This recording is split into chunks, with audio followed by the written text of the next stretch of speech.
Hey guys, what I have here is the charging cable for my smartphone. On the one end I have a Type A connection port, and at the other end I have Type C. Now Type C is reversible, which is very good because you always put this in the wrong way. But this is the most frustrating and most confusing cable that is out there today. As a consumer, this is a nightmare to buy because there's so many different types of Type C cables, and from a selling point of view there doesn't seem to be any regulation as to what sellers say about their cable. And we do see that. You see many sellers that just omit what their cable can do. But even if you're technical and even if you understand how the Type C cable works and how USB works, it's still very easy to be confused, and it's still very easy to buy the wrong product because a Type C cable looks like a Type C cable. But no two Type C cables are the same. Now, everyone's aware of Type A. It's what you will see in power banks, it's what you will see in laptops, in your car, etc. This older power bank is powered with micro B. This was the standard before, and it's probably what was charging your phone 10 years ago. But today, Type C is what most people are using, and it's what most Android users are used to because it will be charging the phone and their tablets, etc. But we are seeing Type C in a lot of different places. Now, this cable, this one here, will charge my phone and I will get a fast charging speed. This is a Type C cable, looks identical. Well, I won't get a fast charge with that because it's a cheap cable. This is the Type C cable for my GoPro. This charges my camera perfectly, but again, this will not support quick charging. It will not give me a fast charge. And then we've got hard drives and different things as well. Now, these cables technically can charge your phone, but these weren't designed for charging your phone. These cables were designed for transferring data, information from the hard drive to your phone, to your tablet, or to your laptop or something. And you could get a Type C to Type A cable like that. That'll go into your laptop, but you actually get faster speeds if you use Type C to Type C. But again, it will depend, and it not only depends on the cable, it depends on the port that you're putting into it, whether it be Thunderbolt 3, Thunderbolt 2, USB 3.1. This is where confusion starts to come in. But if you're looking to buy a cable, a USB Type C cable for your phone, you'll type in Type C cable and you will see, well, lots of cables. And you'll see a lot of these people saying that they support fast charging, but most of them do not, and the ones that do, they don't actually specify what they support. Some might say that they support quick charging, others won't say that. And it becomes a minefield trying to figure out whether a cable is good or not. You have to check the reviews, you have to look at the specs. But I've bought cables before and the cables did not live up to expectations. The seller will say it does one thing, it'll give you a particular charging rate or a particular transfer rate, but it does not give you that. And this is where confusion comes in because a lot of these cables are good and a lot of them are not. This one says Quick Charge 3.0. Is it? Well, you have to buy, you need to take a shot at it and then test it for yourself. But, you know, I've talked about smartphone charging cables with Type C. I've talked about hard drives, but of course, we also have the world of Thunderbolt. This is a Thunderbolt 3 hub. We've also got Thunderbolt 3 hubs, and we've also got power delivery. So you can see even this device is a good example of it because you can see USB 5 gigabytes per second. So that's a Type C connection here, USB Type C 3.1. But you've also got Gen 2 at the back, and it is the same for Thunderbolt 3 there as well. But all of these cables, all of these ports do very different things, give you very different transfer rates. And they also require different cables. This is not one cable does everything. This does, this is one cable does one very specific thing. But when you're looking at all your cables on your desk, well, it's very difficult to know what cable does what. And it becomes very, very confusing. This is a Type C to Surface Dock. This can actually charge my Surface Pro. And it charges it with 65 watts. This can actually deliver up to 85 watts. And it gets even more confusing when you start looking at, if I can find the right cable, is when you start looking deep into the world of Thunderbolt 3 because it gets even more confusing. This is the cable that comes with this hub. This is Thunderbolt 3 to Thunderbolt 3. This can do 40 gigabytes per second. It's very, very fast. And yes, it's only I think it's 0.7 meters, I think this one, or 0.5.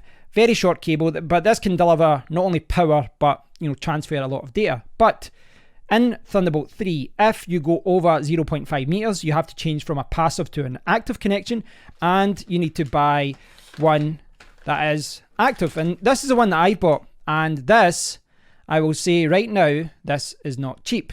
This was £50 in the UK, and it's $50 in the USA. It's not a cheap cable, but as you can see here, an active cable, because it's over 0.5 meters long, it supports 100 watts of charging, 5 amps, 20 volts, and it can do 40 gigabytes per second. But if you search for Thunderbolt 3, you will see it's the same problem. It's the exact same problem as you get in the world of smartphone charging cables. Some of these cables can do 10 gigabytes per second, some can do 20. And the difference in price usually gives you some sort of indication as to what a cable can do, but it's not black and white. You have to do a lot of research. And again, you're going to look at cables here, some of which can do, if I can search here, 20. Some of which can do fast charging, some of which can do 20, some of which can do 40, some of which can say 40, but then when you actually buy it, you won't get that, looking at the reviews. So you can see here 20 gigabytes per second. That's because it's Thunderbolt 2. So this becomes very, very confusing. And look at the packet here. This is a Thunderbolt 3 cable. This can do 100 watt power charging, and it can charge a laptop. It can charge my Surface Pro using that cable there, whatever it is over here. It can charge my Surface Pro. It can charge many different things, up to 100 watts. Very, very good. Can do 40 gigabytes per second. But look up here. Can you see that? This supports Thunderbolt 3, and it supports USB 2.0 Type-C, but does not support USB 3.0 or USB 3.1. And look at it. This is a £50 cable, but I can't use this to charge my phone. I can't use it with this hard drive. I can't use it to charge my action camera. This can only be used really with this docking station. It can only be used with Thunderbolt. But you look at all of these different cables, all of these Type-C cables, you look at them physically, they look the same. So if you look online, there are a lot of pages and tutorials and websites detailing exactly what these things are, what they can do, why they're different. I don't want to get too technical on it and with it. I have read a little bit about this, but if you go on, there's lots of information as to why these things are standard and why these things have changed over the years and why they continue to use a Type-C connection. But if you just look at the USB Type-C protocol chart, and this doesn't even detail every single one because it doesn't show Thunderbolt 2, for example, you can see that you can get USB 2.0 that supports Type-C, USB 3.0, USB 3.1, USB 3.0, 3.1, Thunderbolt 3, and DisplayPort Alt Mode, which I actually used in the past for a monitor. So in practice, what does all of this mean? Well, I think that most people should understand that Type-C is just a type of connection, and it is very, very useful. With this cable, I get very fast charging with my phone. With this one, I can connect to this USB hub. I can also power monitors. I can power my laptop. These cables are very flexible, but as a consumer and anyone who's looking to buy a Type-C cable, you have to understand that no two cables are the same, and you kind of have to buy the right cable for the right job. It's not one cable does everything. That doesn't charge my phone. This doesn't charge my laptop. So if you're on the lookout to buy a cable to charge your phone, you not only have to find one that actually fits your phone, one that is Type-C, but you also have to find one that supports what your phone can handle. There's no point buying the fastest cable in the market if your phone doesn't support fast charging. You have to buy the one that's suitable for the device that you're charging. It's a little bit annoying, a little bit frustrating, but it is what you kind of have to do. If you're looking to buy a cable for your phone, find out what it can do, find out what it can support. If it supports fast charging, you have to look for a cable that does support that. And then you have to delve deeper, look at reviews, look at the specifications and see that if the seller's cable does actually back up what they're saying and whether it does actually offer what they're saying. Because there are a lot of sellers out there that just say Type-C cable, or they'll say something is quick charging when it's not. You do have to look at reviews and do a little bit of research into these cables. Some cables are very expensive, but some of them are expensive because they do what they should do.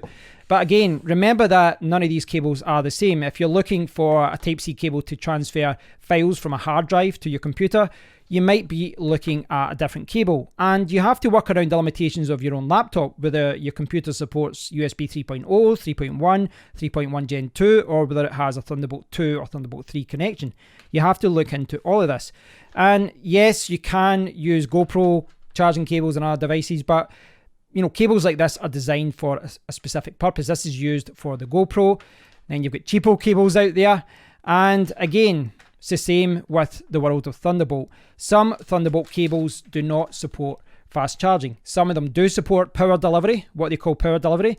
This particular hub can support 100 watts. There's other hubs that can only do 85 watts or 60 watts or 30 watts. Some cables only support 60 watts. Some cables only support 30 watts. Some cables don't support any kind of charging at all. So you really do need to do your research, and you really have to buy the right cable for the right job.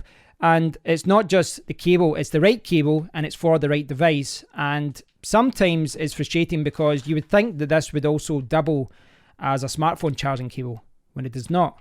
And this might not work in other situations. Some cables are transferable though. I can use this to charge my GoPro, but you also have to look into other things as well. This is where it gets even more confusing, because perhaps sometimes you can deliver too much power to a device. And if that device isn't set up right to handle that power, well, you'll run into problems there as well. So I've not did this video, just to clarify, I've not did this video to, kind of scare anyone out there. I'm not trying to confuse anyone even further. There is a lot of information out there, but I think everyone can agree that Type-C is one of the most confusing formats out there. And if you're looking to buy a Type-C cable, don't just buy a Type-C cable.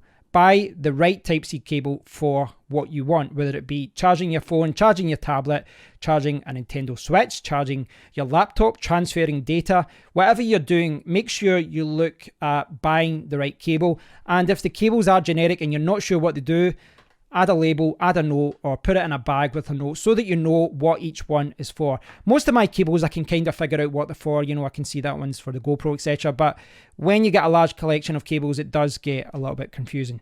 Thanks for watching, guys. I'll leave a link to this cable and to the Wikipedia page for USB Type-C.